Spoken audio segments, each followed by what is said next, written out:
Here we go. Another away days big match preview. I get those goosebumps every time you come around, yeah. You ease my mind, you make everything feel fine. Worry about those comments, I'm way too numb, yeah. It's way too dumb, yeah. I get those goosebumps every time I need the Heimlich, throw that to the side, yeah. I get those goosebumps every time, yeah. When you're not around, when you throw that to the side, yeah. I get those goosebumps every time, yeah. 713 through the 281, yeah, I'm riding. Why they on me? I'm flying, sipping low key. I'm sipping low key and honest, fire rider. I get those goosebumps every time you come around, yeah. You ease my mind, you make everything feel fine. Worry about those comments, I'm way too numb, yeah. It's way too dumb, yeah. I get those goosebumps every time I need the Heimlich, throw that to the side, yeah. I get those goosebumps every time, yeah. When you're not around, when you throw that to the side, yeah. Good evening, everyone. We are back again for another fantastic away days preview. And I'm sorry, I'm just laughing because I've got my wife and my daughter dancing around the kitchen to Goosebumps, trying to put me off. So, yeah, I'm trying to keep as much of a straight face as possible. But we're here. The games are coming thick and fast. We don't stop. We won't stop. And we've got another big match preview to talk about. And, of course, the main man, Mr. Chris Hall, the old Brandy and Blaze in the house, here again to, we put it closer to get us started for the week ahead. Mate, how are you? How's things? Good, mate. Yeah, back from York today. So that was a nice couple of days in York. Still buzzing after that Milan result. As I say, I said it on the night, didn't I? That the more the days go by, the more we'll look back and go, great point that, or great point. That's exactly how we're going to feel about it. And we've got a PSG next, but more importantly, we've got Sheffield United this weekend, and really looking forward to speaking to Ollie today. So it's going to be a good show, and it'll be interesting to get Ollie's thoughts on Newcastle, and obviously we can give Ollie our thoughts on Sheffield United and find out a bit more about them as well. But that's what away days is all about, and we love it. You're absolutely right. This is what away days is all about. But of course, we give a massive shout to everyone in the chat, and we remind you all to click that like button. And if you haven't already, subscribe to both channels. They're right here, Sheffield United Way and Loaded Mag and NUFC. But Ches is in the house. Great to see you, Ches. Yes, thanks for watching. On the button, as always, Mr. Chris Hall. We've got our resident spanners in the house. We've got Lisa. We've got Jimmy. Hope you're well, Jimmy, and you're feeling better. And he's always giving his Chris Hall opinions in the chat, as always. Jordy Tune for life. We've got Will in the house. Come on, as always. Jules, welcome, Jules. Les, welcome, Les. Hope you are well. Yano, always in the house, asking many a good question. Gary V as well, and alongside Ian Toon Trader, and many, many more. Welcome all to the chat tonight. But of course, as Chris quite rightly said, the away days is all about the opposition's view, and it's an absolute pleasure to welcome Ollie from the Chef United Way YouTube channel and podcast. So welcome in, Ollie. How you doing? Yes, thank you very much. Thank you very much for that very warm welcome. I'm not too bad, thank you, guys. How are you both doing?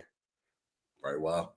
I have to say, I was very much with your partner and your daughter in dancing around as soon as that music hit. I very much enjoyed that. That is a very hyped intro.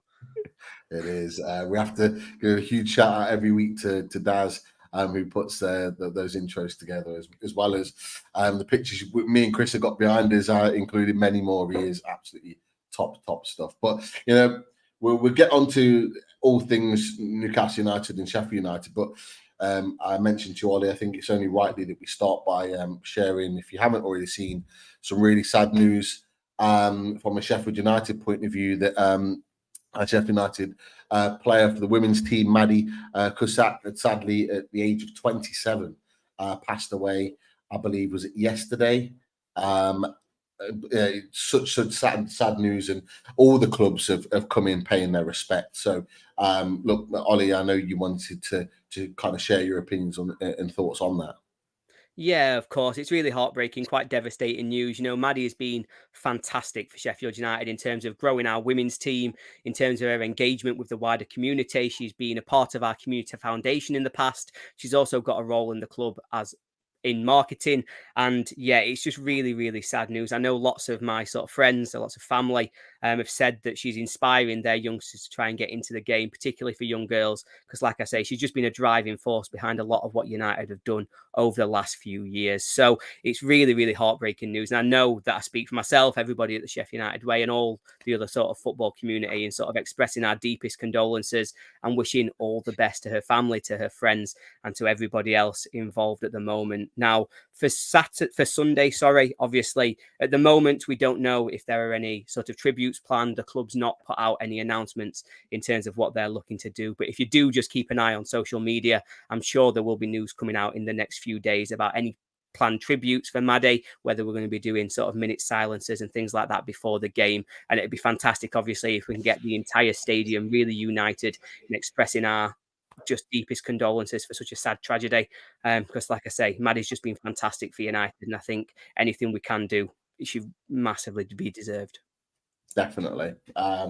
Echo everything you've just said, Ollie. And of course, you know, I'm sure if something is arranged, the Newcastle United away support won't disappoint. They are super, super respectful, and we'll get behind all the Sheffield United fans in the club to obviously pay our respects. So, yeah, really, really sad news with regards to Maddie Kazak, and best wishes to all of our friends and family. But moving on to football talk, we are all about the big game Sunday. So, look, what I wanted to know from you, we'll start right from the top. I wanted to throw this out there to you because it was something that interested me quite a lot a couple of days ago, and it was about your your manager, Paul Heckingbottom. Is that he, obviously, it was always going to be a difficult start to life back in the Premier League. You know, things didn't go your way in the summer in terms of transfers and what you wanted to do. I'll let you kind of touch on that, Ollie, as well. But what was really interesting is that this man was rumored as a possible return, Chris Wilder, in the week. Talks that he might even be back and in the dugout by Sunday. Now, that doesn't seem to have materialised, but I just wanted to get your thoughts, Ollie, from a Sheffield United fan's perspective. You know, what do you make of Heckingbottom potentially losing his job, but secondly, about Chris Wilder coming back? Yeah, of course. Obviously, it was a real shock, I think, to all of the fans that this came not long after our game on Saturday. It was starting to be reported. I think it was TalkSport and maybe the Daily Mail that had come out with it. And so obviously, you know, reputable sources, as it were. But I certainly think, obviously, there was a real big, strong fan reaction in regards to going against this, because I think there's two sides to this coin. And I think it's only fair to do both parties fair in terms of our reaction. But Paul Heckingbottom has done a fantastic job since he's come in at United. You know, he came in quite difficult circumstances. So originally he was our caretaker manager when Wilder left, and that was just a hide into nothing, really, coming in for the end of a Premier League season where for most of it we'd been statistically one of the worst Premier League teams in history, I think, at one point that season. So he was on a hide into nothing there. We then tried to go a different route, and he had to come back in and once again pick up the club from a really low ebb. And he's done that fantastically. And he's been a real servant to United over the last sort of 18 months, 2 years, getting us promoted last season with all the off-field issues. So he 100% should be staying with the club. We want to see him be our manager at least for this season, if not continuing beyond that. And I think all of the fans really echoed those thoughts in reaction to the news reports that were coming out last week. And so that should be clear. Paul Heckingbottom, fantastic, should stay, deserves the job. But there, you know, it's Chris Wilder. And so I think it's one of those where, for me, there's no doubt in my mind that Heckingbottom should stay. But if you were to ask me who's the better manager of the two, I would be leaning towards Wilder, you know, because what he did at United was truly transformational. He took us from a position where we just finished 11th in League One to 9th in the Premier League within 4 seasons. Like, that's unprecedented. It's certainly the best finish that United have ever had in my life, and could have been better were it not for COVID. And so right now we're playing a system which does hark back to the Wilder days. You know, he's embedded the entire culture of the club. We play the 3-5-2 all the way through all of our age levels. And so I understand why the rumours would be out there, why there'd be talk about him coming back. And nobody out there should disrespect the amazing achievements and how fantastic he was for our club. But now's just not the time for his return. But maybe it will be at some point in the future. Interesting. Yeah, I didn't know, Chris, if you were aware of that link. I think your reaction to that was a little bit of surprise. But what do you make of that? You know, that situation with the managerial position. Yeah, I mean, you know, I know I don't know all that much about Sheffield United, but I know that Chris Wilder is very popular, you know, with the Sheffield United fans, and I completely understand it because, as Ollie's already articulated, you know, to take them from League One and then to a 9th place finish, it's fantastic, isn't it? And you know, I get the links and I understand them, but part of me as well, from like a neutral football fan point of view, makes me think, you know what, I hope it doesn't happen just yet, because I think Heckingbottom needs longer. He came out. I really liked his interview actually last weekend. You know, when he came out and said, you know, about the officiating, and I thought he came across quite well actually, because he did say on a number of occasions, you know, it's not about the result, it's not about what's happened. You know, we deserve to lose, kind of thing, because it was our own doing. But these officials just aren't up to it. And I think everybody agrees with him. You know, we're having major problems, aren't we, with refereeing at the moment? You know, the officials, whether it be in VAR, whether it be off the fields, you know, fourth officials, all kinds. And I think it was right that he spoke out about it, because now, you know, we all know football is like a huge business now, and the amount of money involved, and you know, the consequences of these drop points, or you know, decisions that don't go for you. We saw with Sheffield United. Tell me if I'm wrong, Ollie. Sheffield United were involved when it came to the West Ham. It was West Ham, wasn't it, a few years back? And was it a disallowed goal that shouldn't have been? Am I right in saying that? It was Aston Villa. It was Aston away Villa. at Aston Villa, first game back after the lockdown. It was game number 1 post lockdown, where we took a corner, whipped it in. Their keeper goes up for it, drops it in the back of his net, and they've just not turned on the goal line technology. It's so bad, that, isn't it? Crazy. It's just so bad. So yeah, I mean, me personally, I hope from a football lover's point of view, I hope that Paul Heckingbottom is given longer, because I think it would be incredibly harsh, you know, to just discard him. But all the same, I'm sure the Sheffield United fans would be pretty excited if they got Chris Wilder back. So I can see both sides of the coin, really. Interesting. Very interesting. We'll see how that one unfolds. But as Ollie said, Paul Heckingbottom, he's the guy at the moment. So Yes. we'll definitely go with your perspective on that, Ollie. That's for sure. But look, we'll look at the table, because I didn't want to ultimately have you on the bottom of that list, because it is the lower of this. So I'll put Everton there instead. I appreciate that. Thanks. I really appreciate that, Pete. Cheers, mate. Everyone's happy from a Newcastle perspective that Everton's there, so that's fine. That's okay. But look, 17th, 5 games in.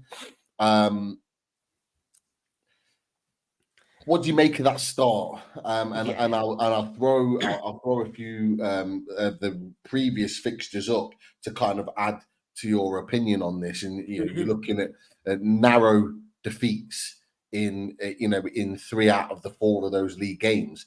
You know, can you take any positives from that start? You know, what, are there any worries? You know, what is your opinion on things from a Sheffield United perspective so far this season?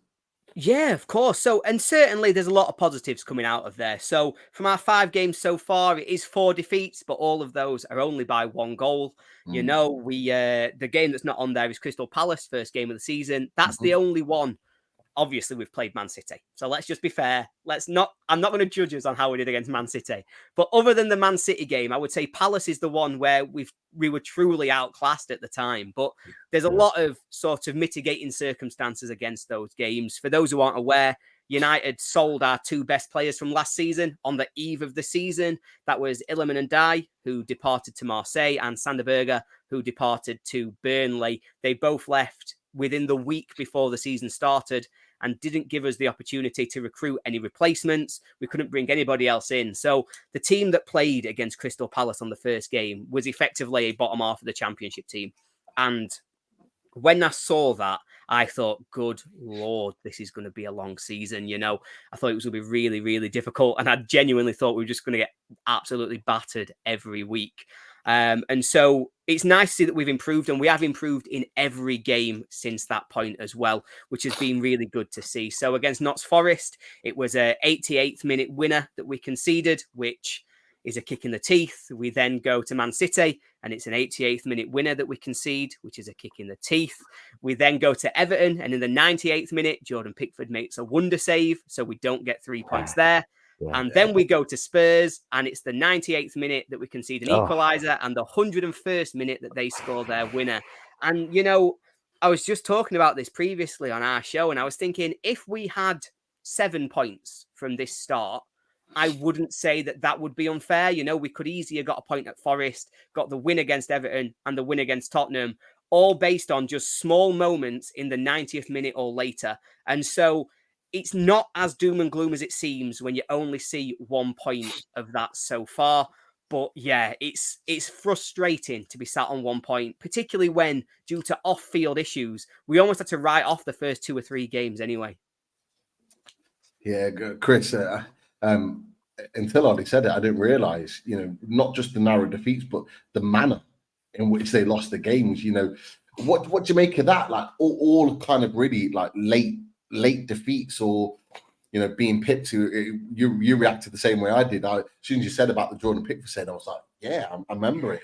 Yeah. You looked like it was on for a winner there. But you know, what do you make of that from what Ollie said with regards to Sheffield United? You know, do you think that the tables will turn for them, or do you think, in your opinion, it's going to be kind of a tough slog for Sheffield United this season?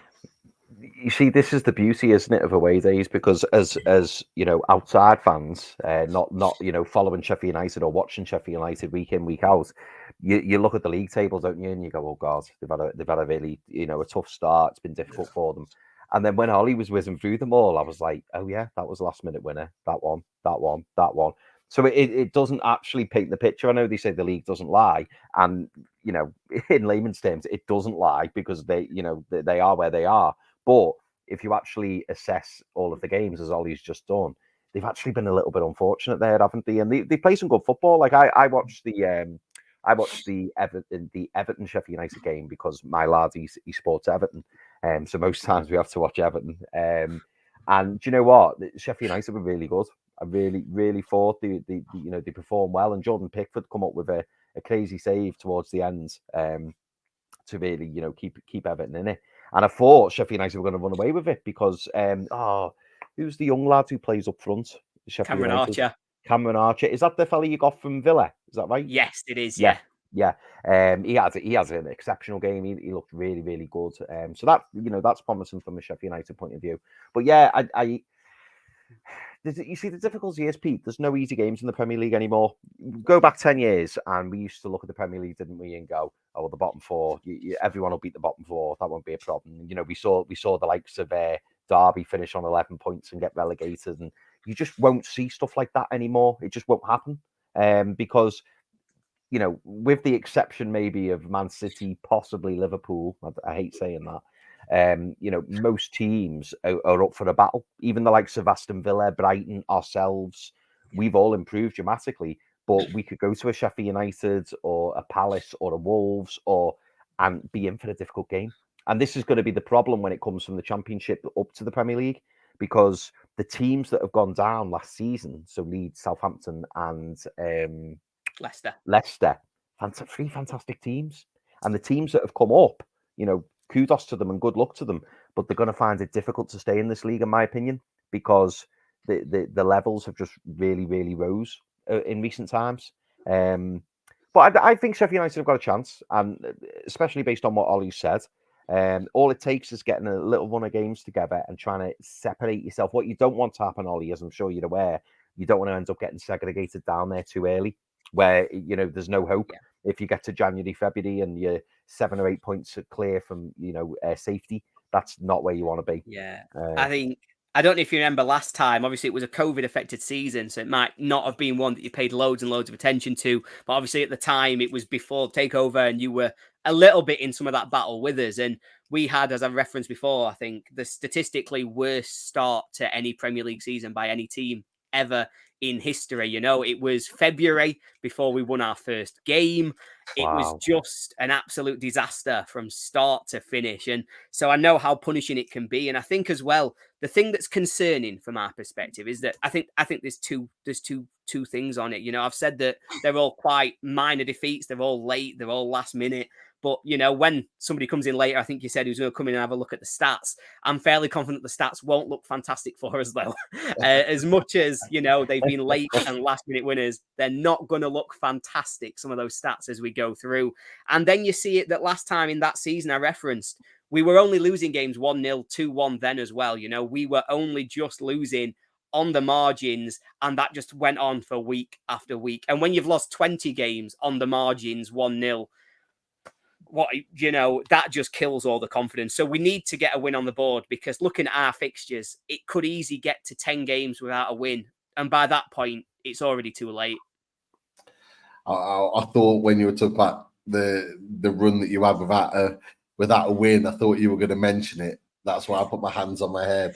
No, I didn't want to rub it in, guys. I didn't want to be the guy who was like, and then we played you at Bramall Lane, but it's fine.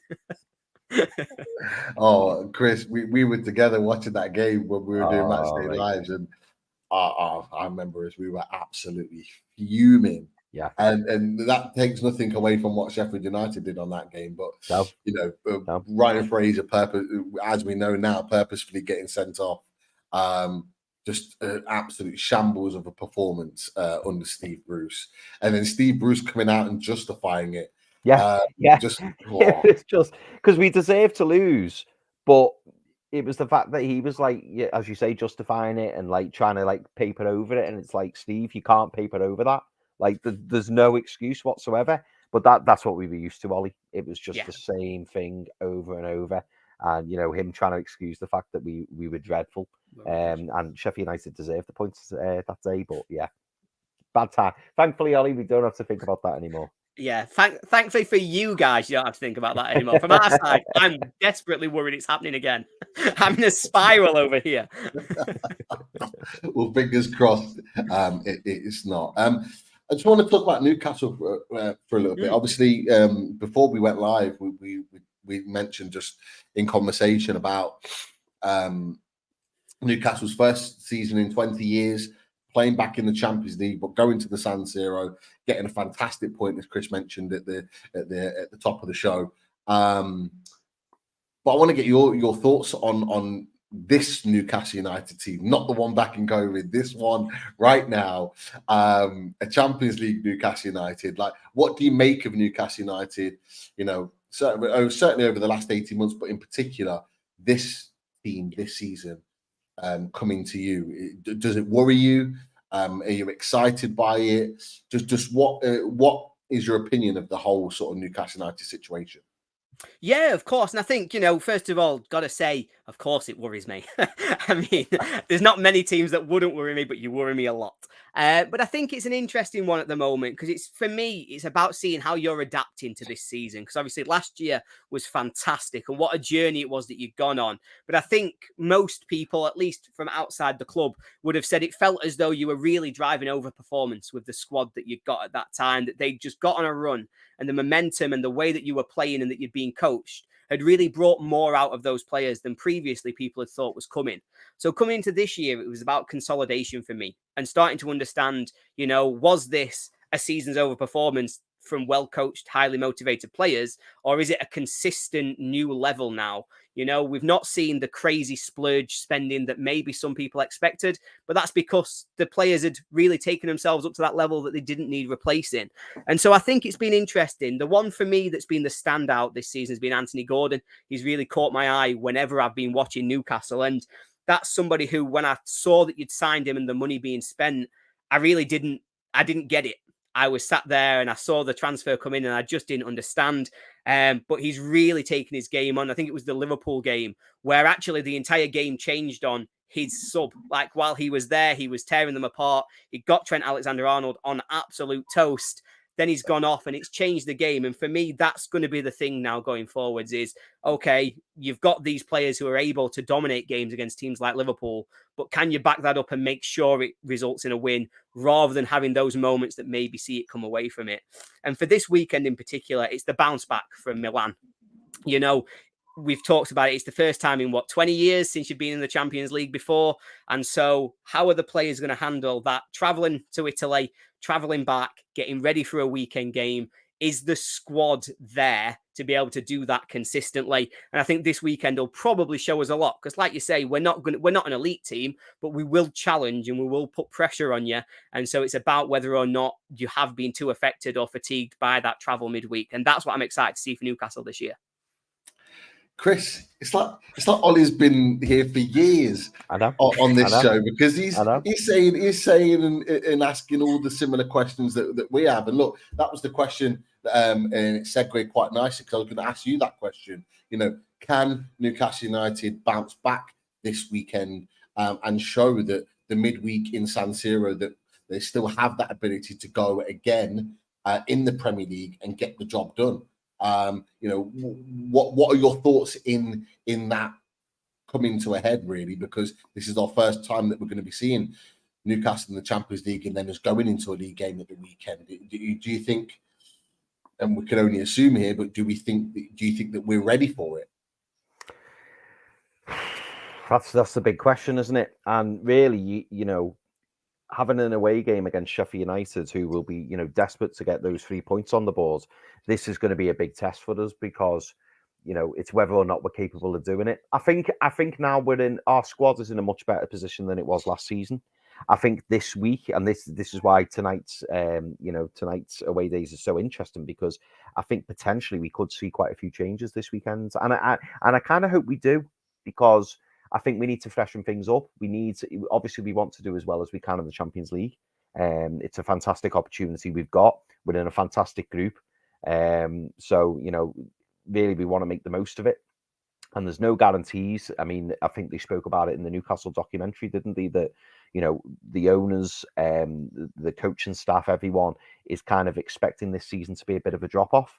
Hopefully that's not the case. But, if it was, that we finished, I don't know, 6th, 7th below, who knows? We want to make a really good run at this European campaign that we've got. So really, the Premier League has got equal importance to the Champions League, in my opinion. But at the same time, what we don't want to do is run the risk of tiring players out too soon. We don't want to potentially pick up injuries. So we're going to have to be very careful how we manage the squad, and the rotation will will play a big part in that. I think when we did the away days with the Milan lads, they were saying, weren't they, that they're in a similar boat. They're going to have to manage. Is it now till November or something that we're gonna basically have early 2 December? games. I think it's the Early December, is game. it? Yeah, Champions League game. So you're looking Tuesday or Wednesday followed by the weekend game. So you've got 2 games a week, and it's up against arguably some of the most difficult opposition you can get. And then you're coming back to a very, very difficult Premier League fixture as well. Because as I said earlier, there's no easy Premier League fixtures. People will look at this fixture and go, Newcastle away to Sheffield United, Newcastle should win that. But it's not that easy. It's really, really not that easy. At Bramall Lane, it's always a difficult game. And I think Sheffield United will kind of fancy it because they'll think Newcastle have played the guts out at the San Siro. So unless we freshen the team up, we could be in for a difficult day. Definitely. It's going to be very, very interesting how things progress with that, and I just hope that we've got the know-how to really bounce back. Just to give you a flavour of the ending of our 6th Champions League game, I think either side of our final Champions League group game, we have Manchester United and Chelsea. So they're the 2 games either side of that game 6. So it doesn't get any easier. You know, I've said it on this channel before. Our run now, once we finish that game at Brighton, you know, with Brentford onwards, we have a run of games up until that set of fixtures that I think we can accumulate potentially quite a number of points to put us in a good position. But then when you're juggling Man City in the Carabao Cup, the Champions League, like, it just doesn't stop, and it's going to be a formidable season, that's for sure. And you know what, Pete, just to add in onto that, and you might think I'm not saying this, and people at home might think I'm not saying it, but when you said Manchester United and Chelsea, 2 massive teams, not denying that, I don't know whether right now, if you gave me the option of playing Manchester United or Chelsea this weekend over playing Sheffield United at Bramall Lane, I think I'd take it. You know, that's how difficult I think this weekend's game is going to be, because Sheffield United are workers. Sheffield United are going to make us have to work hard to get these points, whereas with your Man Uniteds and your Chelseas, you know, well, they're perceived as having, you know, a few prima donnas in the squad. The expectation is for them to win against the likes of ourselves, especially off the back of playing midweek against AC Milan. I genuinely think, and Pete, tell me what you think, and Ollie, you as well. You know, from trying to put your Newcastle hat on, would you prefer this weekend, Pete, to play against a Man United over Chelsea rather than a Sheffield United? I can see exactly why you're saying it, Chris. I can, because, like, some people might say that game week 6 at the Champions League, and they look at Man United and Chelsea at the time and go, well, they're playing crap at the moment, but it's a long time, and they can pick up form in between then. So I get why you're saying that, because you want to play those teams now while they're in the doldrums, getting beat, and confidence is on the floor, fighting with each other in the changing rooms. You want to be playing them now. But I would probably still have Sheffield United now, and the reason being is because, honestly, when we're in tip-top form, I'm confident of beating both of those teams anyway. And I think we've had our bad run of form, and I think we're building things up right now. And I think playing them later on, if we're bang up to speed and we're in great form and great confidence, I think we're going to beat them anyway. I genuinely do. I can't remember which one's the home game. I think Man United might well be at home. I think it is at home, and I think we might have Chelsea away. I'm confident in both of those games that we can get the business, get the job done. But Sheffield United, for us, after the exertions of the Milan game, this is not taking anything away from Sheffield United. I would just maybe edge myself going to that one because I think, you know, Sheffield United haven't won yet. You know, confidence is down, especially the way in which they lost at Tottenham. Can we maximise ourselves and get the points off them, you know, in this moment whilst they're still in that position? So, that's kind of my thoughts on that. But I completely get 100% why you would take that. And I think that's a really, really interesting. It's an interesting point, actually. It'll be interesting what people have an opinion on that in the chat. I was about to say we've got well over 100 in the chat right now. Welcome and thank you for watching live with us again. There we go on the button, Mr. Horn. As always, click that like and subscribe to the channel. Get your comments in, and there's already some questions for Ollie, and we'll come to them very shortly. I don't know about you guys, but I think we should start getting and looking into the game a little bit more. And there's only one way we do that on Loaded Mag NUFC, and that's some stats. Darkness falls across the land. The midnight hour is close at hand. Creatures crawl in search of blood to terrorize your neighborhood. And whosoever shall be found without the soul for getting down must stand and face the hounds of hell and rot inside a corpse's shell. The foulest stench is in the air, the funk of 40,000 years, and grisly ghouls from every tomb are closing in to seal your doom. And though you fight to stay alive, your body starts to shiver, for no mere mortal can resist the evil of the thriller.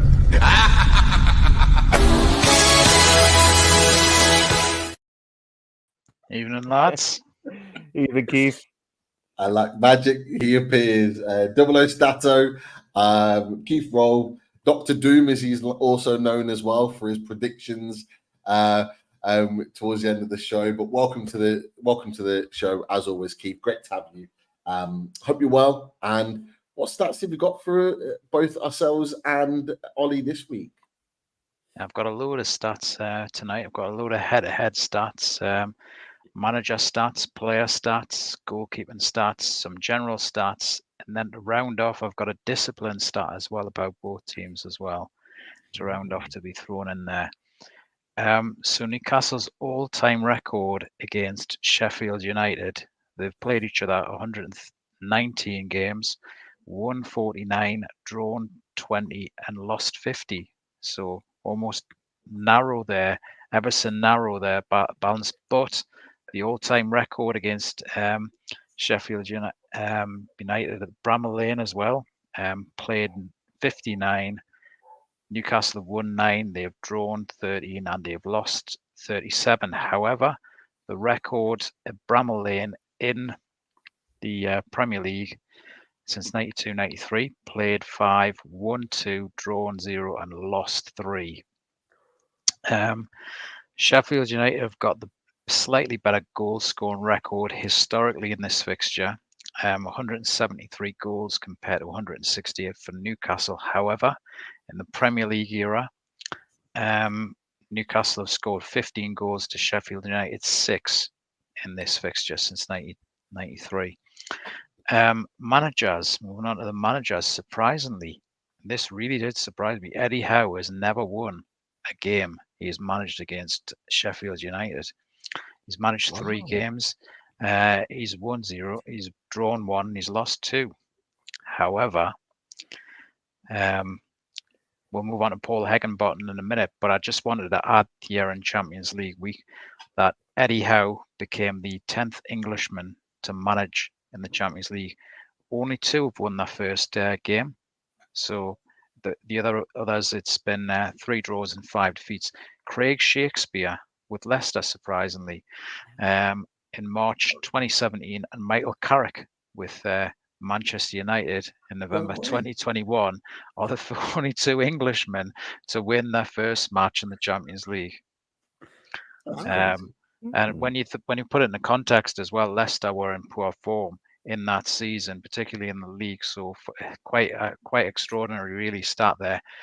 But moving on to Paul Heckingbottom.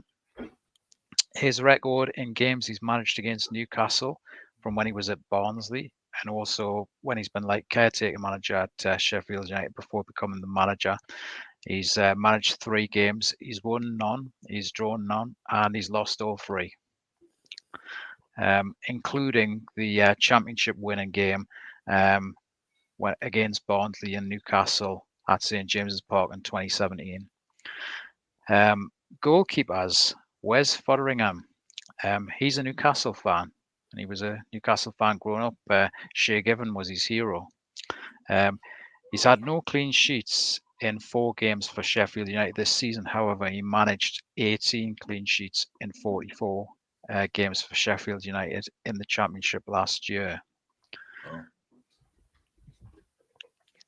Moving on to the players, outfield players, Callum Wilson.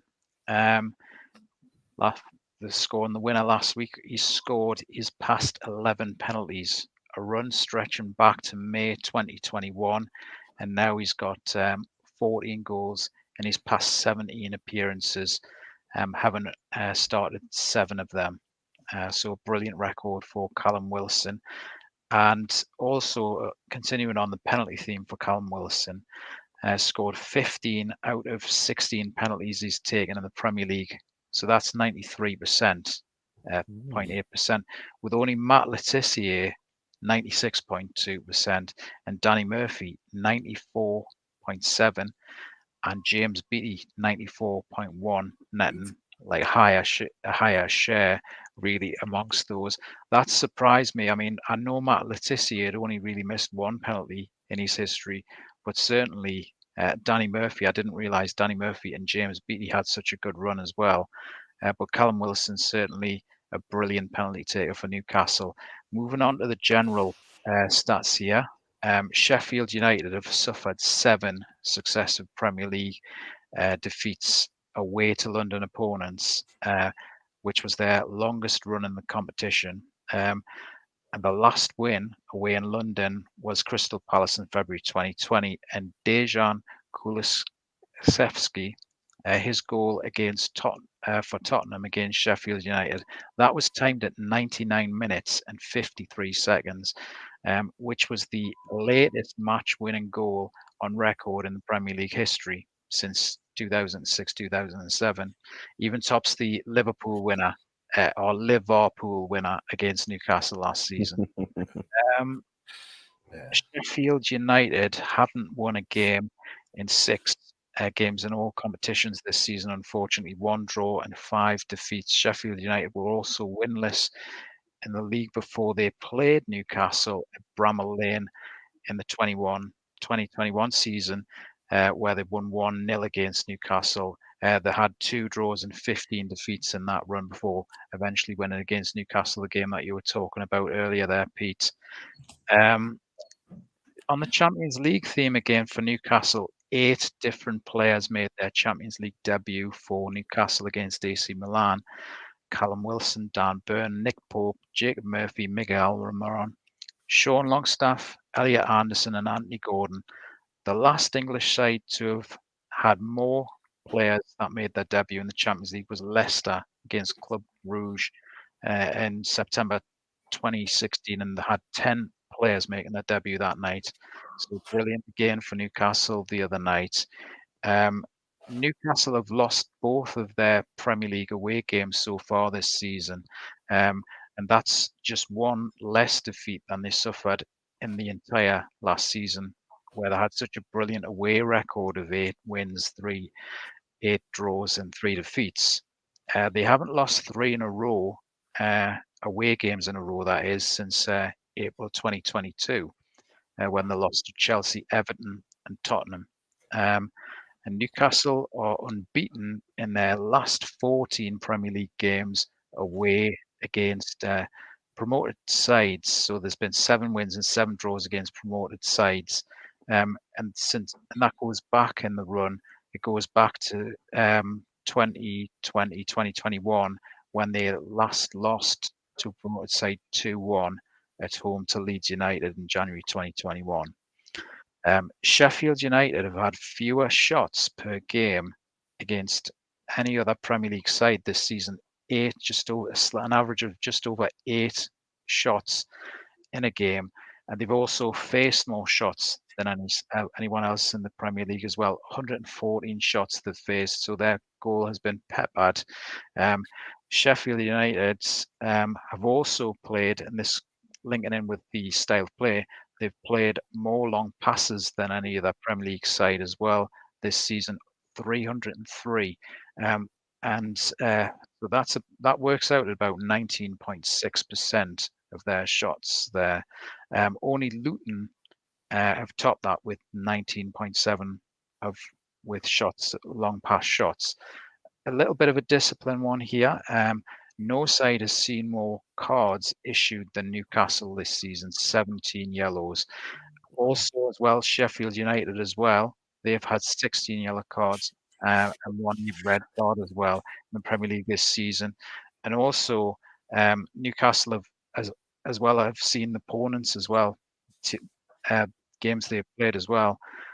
The opposition, Newcastle have seen the opposition have a lot of yellow cards as well, shown as well. 16 yellows, 1 red, if we're thinking of as well, in particular, the Liverpool game earlier this season, the red card in that game. And that rounds off the stats for this evening. Brilliant stats as always, Keith. Brilliant. Top Brilliant. stuff. Always covers both clubs nicely and gives a balanced round of stats and some really interesting ones in there. I didn't realize we had that many yellow cards. I didn't realize you guys had that many either. No, I didn't. I had no idea. I've been watching games thinking, oh, we barely get booked these days. But is there as well? Didn't we always used to find this at the start of the season as well, where the rules have been reviewed and everything like that? The referees sometimes could be accused of being quite card happy at the start of each season as well. Yeah, I know. Certainly some of ours, we've had a few of them. The ball's played over the top to somebody offside and he takes a really terrible first touch and then gets booked for kicking the ball away. So hopefully they're slightly skewed stats, but still. Yeah, I think there are. I think there's a few where we've been booked this season where you're like, how? Like, how is he even not booked on that? The thing is, stupid ones. Yeah, definitely. But no, great stats as always. What I want to do is next is come to the tactics board before we come to some questions and then predictions to wrap up the show. And what I've done this week is I asked Ollie for his team in advance, and he's given me the team, and I just want you to correct me that this is the team that you have gone for Sheffield United. Can you see that on the screen? Yep, that's the one. Yep. Is that set out in the way you expected it to?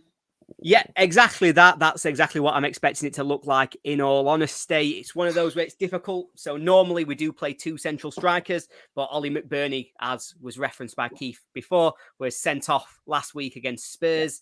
Apparently you're not allowed to say ref is pulling my shirt because that's a second yellow card offence. So, I can understand why there's so many bookings going around at the minute. So there is a debate and there'll be a question mark over whether or not Ollie Norwood plays, because what we might see is Harmer in the role where Norwood is on this screen, and that instead of having 2 sort of attacking midfielders, we would instead have another striker playing up front. But I'm not expecting that. That's the team I think will start. If it was another striker, it would be Willisula, for what it's worth. Okay. So you think that could potentially be the team with Norwood here? I think personally that will be the team. It's just if there's anything that changes, it will be a second striker instead of Ollie Norwood. And who did you say was it? I think it'd be Willisula. So he's a young lad who's come up. So we got him out of the Manchester United Academy. He's Norwegian. He didn't start any games for us in the Championship last season, but he has started.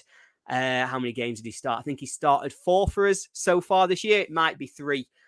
Where he's come into the side and he's done all right. He's done what you can expect off a teenager who's not played much professional football. But it's just if we're committed to the system and we're determined to have 2 strikers on, I'd expect him to be the one that comes in.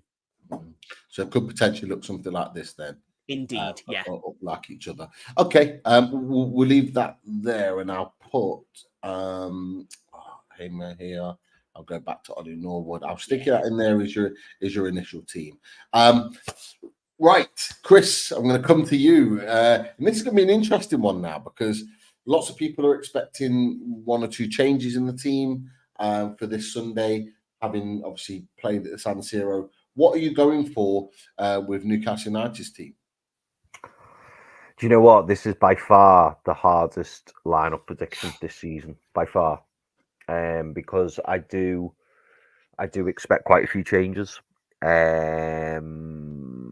Okay, I'll just go with it, and then Keith, you tell me how far you think I am off this, and then obviously Pete as well. I'm going to say Pope in goal. Okay, 1 second, I lost my screen there for a minute. Yep, Pope in goal. Pope is going to be in goal. I'm going to say. I might shock you there. I'm going to say Tino Livramento at right back. Ooh, okay, Tino. I think he could. Yeah. I think he could get a run out. I'm going to say. I'm going to say Jamal Lascelles, centre back. Wow. I'm going to say Sven Botman, left centre back. I think we've got to keep Sven in. Yeah, brick wall, mate. And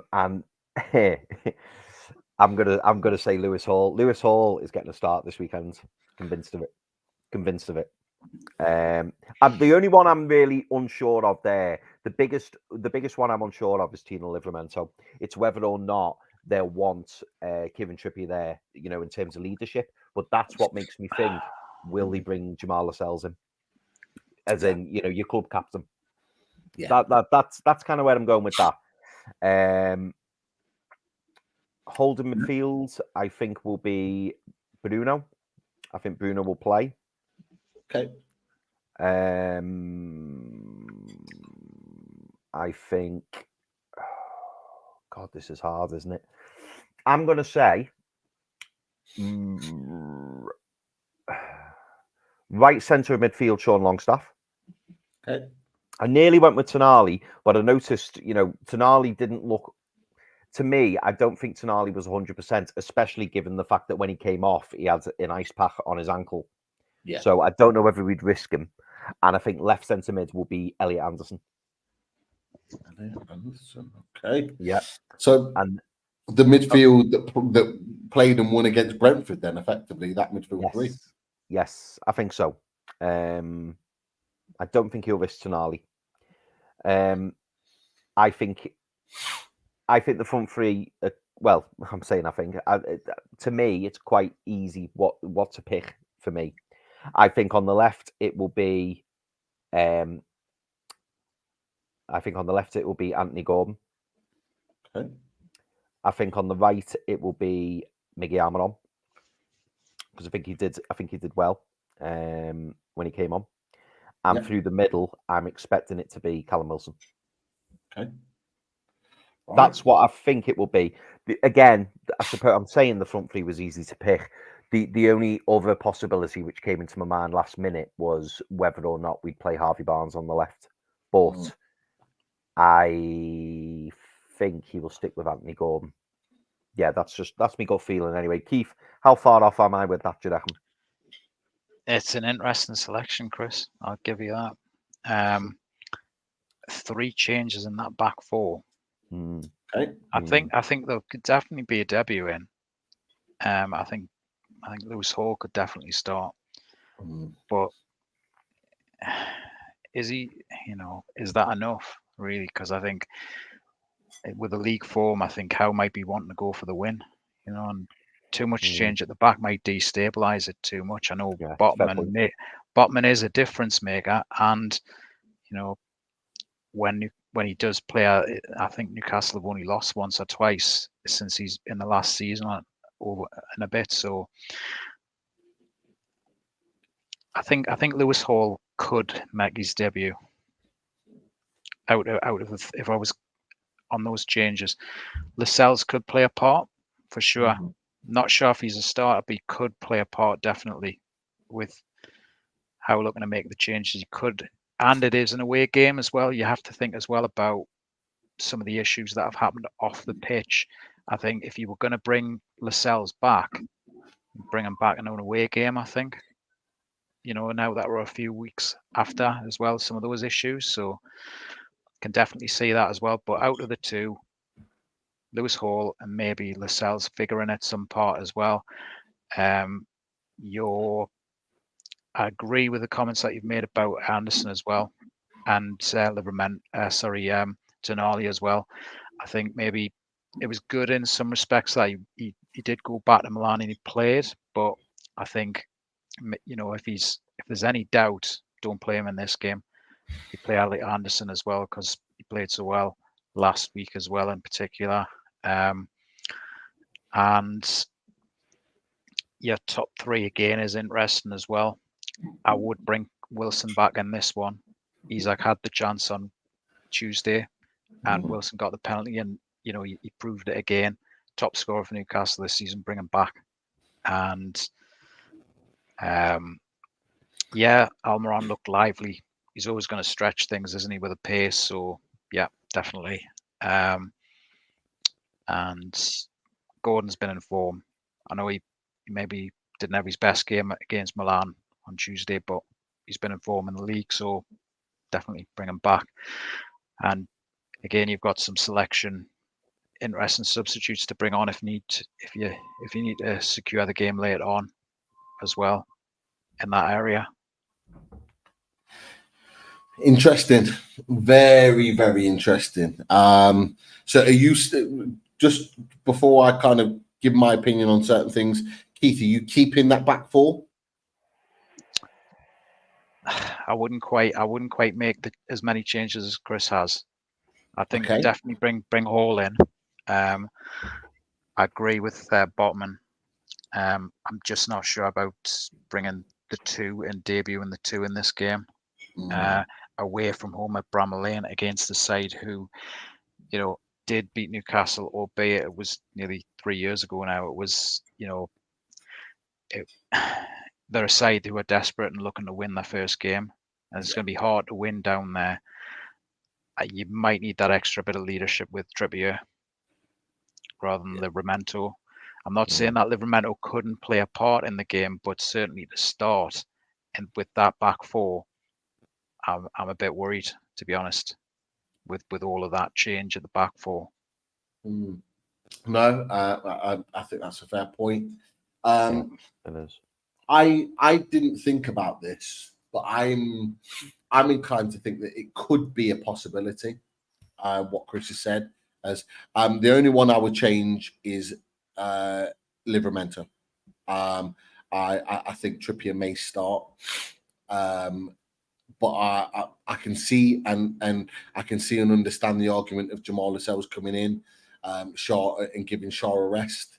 Botman playing with Lascelles in this game, and I fully expect Lewis Hall, in my opinion, to get started. I genuinely do, but I do think that if Trippier starts, he might come off after about 70 minutes and give actually Livramento a chunk of time, not 5 or 10 minutes, but a chunk of time, a good chunk off the bench, to really.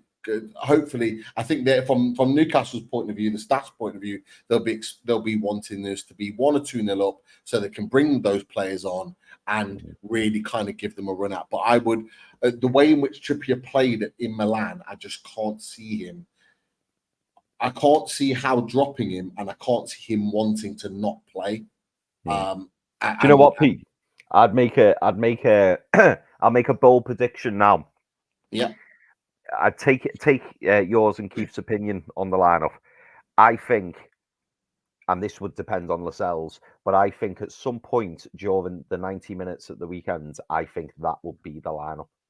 That's how confident I am on it. At some point, now we could, as you say, maybe he'll go with Trippier and then Livramento come on. If Jamal Lascelles starts, which I expect him to, and the reason I say that is because we've got to kind of look after Fabian Schär, in my opinion, and he has had a few knocks recently. A few, I do expect Sven Botman to be the mainstay. I don't think you can take Sven Botman out this team. We've seen what happens when he wasn't in the team, and I also think out of that back four, I think the one that needs resting the most is Dan Burn. A million percent. He may go with Matty Target, but for me, this is a good opportunity to throw Lewis Hall in, assuming he's now far more up to speed than what he was when he first joined. Yeah, agree. I do fully expect Lewis Hall to start. Ben Botman has to play, like you say. I can see. I probably would have gone with Schär, but I can fully understand why you've gone with Lascelles. And actually, there's part of me that thinks that actually that makes sense, playing him in this game. I think this could be a good game for him. It was just the Livramento one for me. The midfield, not got an issue with that. I actually think Elliot Anderson's harrowing and pressing ability could actually quite work very well in this midfield three away at Bramall Lane. He does like to win the ball quite high up. The only one that I would personally change, if I'm being completely honest with you, is this. Yeah. I think Harvey Barnes would. I think if Harvey Barnes doesn't start on Sunday, I think there has to be questions asked. He only played he came on in the 89th minute, and you could see after about 70 minutes that Isak was spent. And you're thinking, get Harvey Barnes on, get him on. Yeah. Isak was playing on the left, and he was shattered. And I think, like I said to you boys in the chat, in our loaded chat, because I think Dad said, get Isak off. He's shattered. And I said, I think they're trying to wait as long as possible before they sub him, because I think they're waiting to make sure that Harvey Barnes doesn't get injured, so he starts on Sunday. And I think he will. I think that three would be the one. People would argue about Anthony Gordon playing on the right. I think Anthony Gordon may well be rested for Man City in the cup. At St. James's Park, to really go at this Man City team. And I have to say, and I don't know if you remember this, Chris and Keith, but the last time Miguel Almiron came up against Luke Thomas for Leicester City, he destroyed him at the King Power, where he ripped him to shreds time and time again. I think he got hooked in the second half because he couldn't cope with him. And I would agree that might be, due to history, be a really good lineup to play Miggy in that position there, in that little space. From yourself, Ollie, before we kind of move on from a tactics point of view, obviously your setup very different to most teams in that setup. If it is like that, where do you think you as a team, Sheffield United, where are your strengths, and where do you think you can hurt Newcastle on Sunday? Yeah, so we're going to be interested. It's going to be a really interesting tactical matchup, actually, looking at it like you see it in front of you. It really does open it up a little bit. I think what we'll have to try and do is make sure that if it is a 4 against a 3, we need our midfield to win that battle, because we are taking a space out of our strikers to move them into the centre. And so we really need to make sure that we exploit the space that maybe comes behind Elliot Anderson to really try and make sure we can get up the field. Because if he's going to Harry and press, not Harry and press. If he's going to Harry and press, I think he's going to particularly want to do that to Norwood. Norwood is certainly a person who needs to make sure that he has time on the ball. He's somebody who you can press him out of the game if you are high and you are on him fast. And so if Norwood's in there, Anderson is going to be trying to do that to Norwood all the way through the game. And so for United, what we've got to do is make sure we can play our way out of that and exploit the space that's left behind Anderson with Harmer and McAtee. So that's going to be really interesting. I think in terms of Archer's role, he's going to be trying to play on the turn. He's going to be trying to get in quick transition behind those two centre-backs. He's going to be looking for space, and he's really going to want to try and take advantage of the fact that if he gets space anywhere near the box, he's going to shoot. If he can have the ball on his right foot, anywhere near the edge of your box, he will get the ball and he will shoot. And I think that's going to be our main way of trying to create chances. Now, we saw against Spurs that actually our goal came from a long throw. Jack Robinson, our left centre-back, has got an unbelievably long throw. It's up there as the longest I've ever seen. And so anywhere down that left-hand side within your third, he's going to be absolutely launching it into the box to try and create chances and to create a little bit of stress. I think with Lascelles and Botman, you'll be quite well set up to defend that, but still it's the second balls. That's what we saw, particularly against Spurs, that it's the second ball. They win the first, but Harmer was then there to knock it away into the corner when he got a little bit of space. So that's going to be how we're trying to hurt you. Generally speaking, we have got players who can be really effective on set pieces as well. So we'll come at you from that side as well. So John Egan is fantastic at getting first contact and horrific at putting the ball anywhere near the net. So I would leave him unmarked because there's no point. Anel Ahmedodzic, who's our right centre-back, he is much better. So if he's winning first contact, or even if he's able to pick up one of the knockdowns, he's good with the ball at his feet. He was a top scoring centre-back in the Championship last season. So he can really hurt you if he's able to get into those positions, and we can find him with those set pieces into the box. Robinson has his moments, but on the bench, we've got a player called Austin Trusty, and we signed him from Arsenal this summer. He was actually the second highest scoring centre-back in the Championship last season. He was at Birmingham City. So if, I don't expect it, he's not really made any appearances so far, but if he's on the pitch, he's also quite dangerous in those set piece scenarios. So we will be trying to exploit those and create as many chances as we can through that. Just looking at your team, if I may, where you're going to hurt us He's probably on both wings. We've played Harvey Barnes a lot in the past, both when he was at West Brom on loan and then when he went to Leicester. He's never not torn us apart. He's fantastic getting down that wing. I think his shooting from distance has always been something that's caused us problems, but also we struggle to know whether to be close or whether to give him space, because he's got that turn of pace, but he's also got the skill to just beat you man to man. And so he's going to be really influential. But our weak spot this season so far has been down the left-hand side. So hearing you say that Almiron has had Luke Thomas on toast in the past, that worries me, because where we've been able to be exploited so far this season is by getting in behind our left wing back and trying to exploit the space within this side here. We're seeing lots of balls in from that wing being what creates the chances against us. Thomas has only played one game start to finish against Spurs, but that's where I think we'll be worried. I'm sorry, Ollie. Yeah, sorry. Yeah, you saying that, Ollie. Our big issue with Miggy Almiron is that he doesn't use his right foot.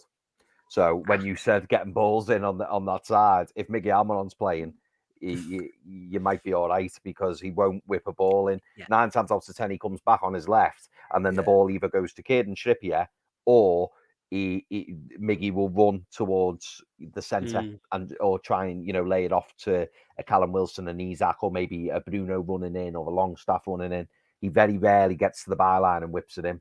So if that's the case, that's interesting. Yeah, because that's where you can hit us. Particularly what I've noticed with Thomas is he follows his man. And so, for example, where I see some of our danger games, and particularly when we were up against Spurs last week, I identified it as one of the risks, is if you've got a winger who's going to cut inside, Thomas will follow his man, creating that space behind him. So actually, if it is Trippier or Livramento who's more likely to be the ones on the overlap, we get punished by people getting to the byline and pulling it back across. And whether that's from the fullback or the winger, that's usually where the space is. Yeah, that's really interesting, because Livramento's more of a direct right back who does like to get those balls into the box, and he is a good crosser. So, as you mentioned, Chris, what we see from Almiron is with the ball running into this space, and then, as you said, it just pulls the ball back into Longstaff, back into the right back, and you never really see him with his right foot ever put that ball in, or even with his left as an in-swinger. He never does it. And we talk about it all the time on Loaded in our reaction shows. It just doesn't happen. However, he does have the trickery to beat the man on the inside. He can cut inside and whip it into that far corner. He's done it plenty of times last season that's won us games. He does have that knack, but he has also the knack of running in between the lines of the centre back and the left back, and with pace too. He is considerably faster than Luke Thomas, and he proved it on time and time again. So hopefully, if that is a lineup, that's kind of how it will stay. You'll get the physical element from John Egan against John Egan. The one thing I fills me with confidence with John Egan is he does like to give fouls away. He does give the occasional penalty away. He has the odd clanger in him. He is a good centre back though. He can defend well, but I think Callum Wilson is the perfect foil to play in and around these parts here. You talked about Elliot Anderson. I'm absolutely right about Norwood, Longstaff being able to cover Bruno. That when you see, and I always talk about the triangles, boys, these little triangles with Bruno in the right back and Almiron, and Longstaff is just the guy that just sits in and makes things tick and almost covers that area at times. So you will see that as well. It's going to be interesting. If Lewis Hall does start, are we going to see him bomb on here? And what's really interesting, we won't go into it now just because of time, but I started your kind of left and right wing backs quite deep, because that's where I kind of expected them to be. But if they do bomb forward, are we going to exploit the space there, or are we going to hang deep if Lewis Hall and Livramento or Trippier play there? They're the kind of things that I'm looking at is how, because of the way in which you're set up, the game might well be won. But that should be a really, really interesting one. But what you've said from Robinson, we're going to need Pope doing what he did in Milan, coming out and collecting the ball and being big and strong in the air, which he can be, and we've seen him do that before. Is Fotheringham fit? Yeah, should be fit. He goes down fairly regularly, but I'm expecting Fotheringham to be fit. I'm expecting him to play in this game. He's been good so far this season. I think per one of Keith's stats, I think we've faced the most shots, but I think he's made the most saves of any keeper in Europe so far, which is fun. So hopefully he can keep that going and he can continue to perform the way he has been. Definitely. Brilliant stuff from the tactics board. Chris, I know you've got to shoot and appreciate you jumping on. But we do have a super chat received. We do have a super chat. So just before I'll let you read that out, Chris, just before we go. Geordie Team for Life, fantastic supporter of the channel. And Geordie Team for Life says, I love this channel. Geordie Team for Life, we love this channel and we love you. Thank you very much, mate. Really, really There's nice. the finger as well. That's it. That's it. Great stuff. But Chris, I know you got to jump. Thank you for jumping on. I know you've been working away for the last couple of days, and it's been tight. So go and chill out for a little bit, and we'll catch you on the reaction. Yes, cheers, mate. And just before I go, I'm going to tell you what I think the score is going to be. Go for it. I think it will be 2-1 to Newcastle. I think it'll be a really tight game. And Ollie, I'm sorry to break your heart, mate. I think it'll be 2-1. And it wouldn't surprise me, funnily enough, if it wasn't like a last 10-15-minute winner. Wouldn't surprise me. I think it'll be 1-1 at one point, and then I think we'll nick it. I think the subs are going to play a big part this weekend. Interesting. Very interesting. But yeah, we'll see what the other predictions are in just a second. Yeah, I'm gonna watch back later. But boys, thank you very much. Ollie, lovely to meet you. Keith, brilliant stats as always. And everyone, thank you very much for tuning in. And I look forward to the reaction show. Top man. You take care, mate. Thanks very much, Chris. Take care. See you guys. I just wanted to fly through just a couple of questions before we get to our predictions ourselves, if that's okay, Ollie. There are. Well, first of all, it's not a question; it's a comment, and it's for Keith. Yano says, "Best NUFC stato bar none." Up there with the biggest supporter alongside us at Loaded Mag NUFC, but Yano always backs Keith and is always in his corner, and rightly so. Thank you, interesting Yano. question. That's very kind. Definitely. Interesting question for you, Ollie. What did you think of Kieran Clark when he was at Sheffield United last season on loan? I quite liked him, but he's just not to be disrespectful, and it will sound so, but he's a walking injury in that, we wanted to get him in our team. We really wanted to be embedded. He was probably going to be the player who was replacing Jack Robinson at the left centre-back position. When he played, he was effective. We saw him start to really make an impact, but he could never string together many games. I'd be shocked if you told me that he'd played sort of double figures last year, even including sub-appearances, because injuries just really tore him apart. So I can't judge him fairly because we didn't see enough of him. But what I did see, I liked, and he did score a couple of nice goals, which is always appreciated because he scored some important ones at key moments. Excellent, interesting.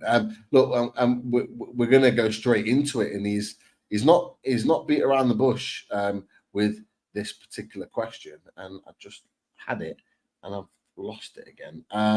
But he said, Tom Dixon again, are you going to stay up this season? Oh, God, that's the question. That is the $1 million question, really. And it depends. If you'd asked me 6 weeks ago, that answer would have been a definite no. After the Crystal Palace game, I was confident that we would be going down. But we have improved week on week on week. I think after seeing Everton when they came to Bramall Lane, I think having seen our performance against Spurs last week, I do think we've got it in us to get above the dotted line. But the real question is when we get the first win. So if we get a win before the next international break, then yes, we will stay up. If we don't get a win before the next international break, I just think the morale will have gone and that'll be too far for us to come back. Interesting. We have one here. Daniel, and we're not seeing him in the chat for a while, so great to see Daniel much in the chat. He's trying to start an argument here, Ollie. I'm not going to lie. He's put, okay, I have a question. Let's start an argument. Who has more right to the name United? Newcastle and One Club City, or Sheffield, who share it with a team named after a day in the week? he's not necessarily he's not always an argument starter, but he's threw that Ooh. question out there. I'm feeling the heat of the arguments. I am aware I'm on a Newcastle channel, so I will temper my response. But what I would say is, as my understanding goes, we are the first team to be called United in the English divisions, and therefore I would argue that we have the greater right to claim that name as our own. Obviously, in recent times, people may go with saying it's about sort of achievements, it's about relativity. But for me, I would always go with because we were the first, we have the right to use it before anybody else. Yeah, no, that's fair. I always say from a Newcastle point of view that we were there before Man United. So, Yeah. and I'm quite happy with that. So, yeah, you guys be the first is fine. We were there before Man United, and we like to remind them of that. Ian Toon Trader, he actually top, but he put, I used to live in Sheffield, 97 to 99. All my mates were Blades, including many of the BBC. I ran a club next to Bramall Lane, and I love the Blade, so wish you all the best. Big shout out. Much appreciated.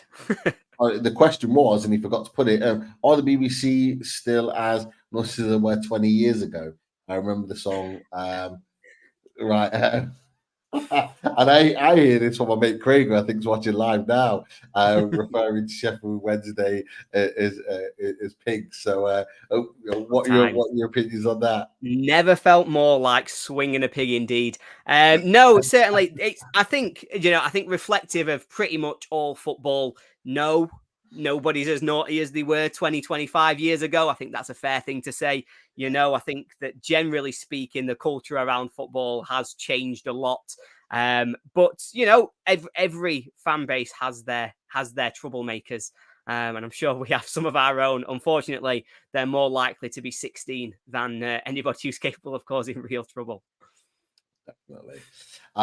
Right, we'll get to those predictions now for the show. Look, Ollie, I'm going to come to you as the away fan. What do you think the score is going to be Sunday evening? I've ummed and ahed about this one to try and figure out what I think.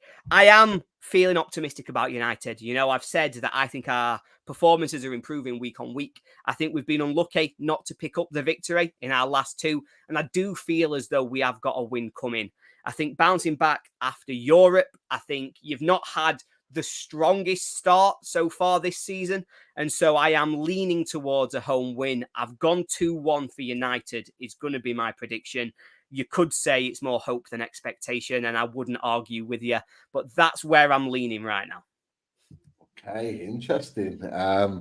Going with his boys, backing his boys, and I understand that 110%. I'm going to say Newcastle will win. I think it'll be a tight game in places, in pockets over the course of the 90+ minutes, but I think we will win 3-1. And I think if Callum Wilson starts, I do see him scoring again. It'd be nice to get one or two others on the score sheet. I would like to see Harvey Barnes score. I think that would be good for his confidence. But again, I think it's going to be a tough game. But I do think that potentially we'll have or should have too much quality for Sheffield United. Now, 00 Stato, the thriller, Dr. Doom. Everyone eagerly anticipates your prediction, Keith. So what have you got for us this week? Barnes scored a screamer against Sheffield United a few seasons ago, didn't he? Or near the start of the season. Yeah. This is going to be interesting, this one, because it's the first proper game after the Champions League, isn't it? When you go from the high of that great result on Tuesday, and it's the first test, how are Newcastle going to do? Yeah. The travel back and everything. I could quite easily see Newcastle winning this one, for sure. I think Newcastle could edge this one, maybe won by one goal, maybe a 1-0 or a 2-1. So I think Newcastle could edge this one, but that wouldn't make everybody happy in the chat, would it? There's been a win and there's been a defeat in games against Sheffield United at Bramall Lane in the Premier League, but there hasn't been a draw yet, has there? Don't do it. Don't do it, Keith, please. But I could quite easily see Newcastle narrowly winning this game as well. So what do we go for? What's the prediction? Yeah, I'll just go 1-1, should I? No, Oh. no, can't believe it. Honestly, I am fairly confident going into this game, though. I think Newcastle could win this one for sure. You know, but I take Ollie's points on board, and they were really unlucky against Spurs. You know, definitely. Dr. Doom's back. He's back. He's back with a vengeance. I can't believe it, Keith. Cannot believe it. For what it's worth, I respect it. Yeah. Hey, would you take a point though Sunday?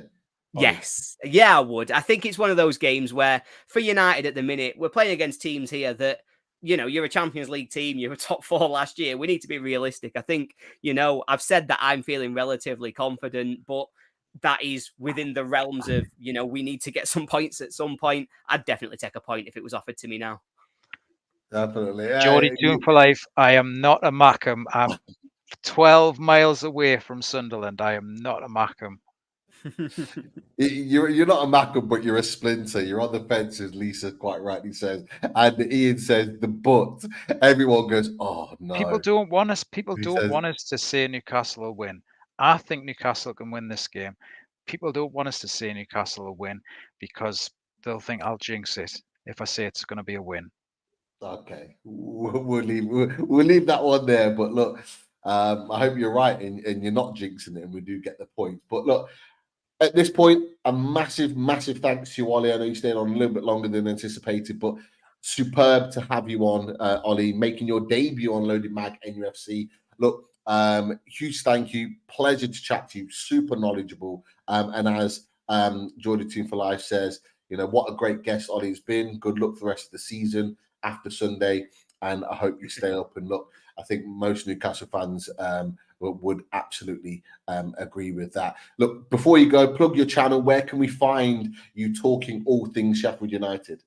No, of course. Thank you. I really appreciate that, guys. And I do really appreciate you having me on as well. It's been a really fun conversation. So certainly really enjoyed it as well. You can find us at the Sheffield United Way. So it's Sheffield United Way on Twitter and on YouTube. On YouTube, you will see us do lots of Sheffield United content. We've got a match preview of our own going up tomorrow. We'll have a match reaction after the game on Sunday. We also do a weekly Premier League predictions channel where myself and a guest go through all of the fixtures across the Premier League to try and get as many right as we can. And admittedly, I'm not as good as I like to think I am. If you want to follow myself, I'm at Beastly Ollie on Twitter. Please don't ask about the Twitter handle because it's not my best. I was a child and, you know, I'm stuck with it now. And so I'm Beastly Ollie on Twitter, where, again, you can follow all of the stuff that I do for Sheffield United Way. But I also run a weekly championship podcast show as well with Gab Sutton, where we just cover off part of the EFL, mainly focused around the championship. Gab's fantastic and covers all the other leagues as well. Superb stuff. So look, best thing to do, everyone that's watching, we're still well over 100 watching live right now. Click the likes and retweets of Loaded, Keith, myself, Chris, Daz, all the boys that tweet out the show. I've put a tweet out that's got your tag, your tag for Twitter on there, so you'll be able to see Ollie on there. And I think Keith might have put as well the Sheffield United Way podcast Twitter handle on there too. So go and give that a like, go and give it a support, give everyone a follow on there, and support both channels because the content for both is fantastic. If you've not subbed already, make sure you are. We're on the march to 7K. We are making that march up nicely. So yeah, come and help us along. I think you guys are at just over 17K. Is that right? Just over 17 and a half now. Yeah, aiming towards 18 if we can. I won't take any credit for that though, because it's mainly the other lads on the channel that people are subbing for. Yeah, I don't believe that for a second. But look, everyone, guys and girls, lads and lasses in the chat, it's been an absolute pleasure. Another away days in the bank, and we all look forward to the game on Sunday, and hope for, from a Newcastle perspective, 3 points, but hope for a really positive season after that, and Sheffield United stay in the Premier League, so we can do this all over again. This is what we love to do, and Ollie, I'm sure we'll get you back on the channel later on in the season when you guys come to St. James's Park. Everyone in the chat, love the support. We have the best community out there, without a doubt. So friendly and supportive. Great questions. So we can get to all of them tonight. But of course, we're at the end of the show, and we say we do love playing away. Guys, how'd you like that? How you like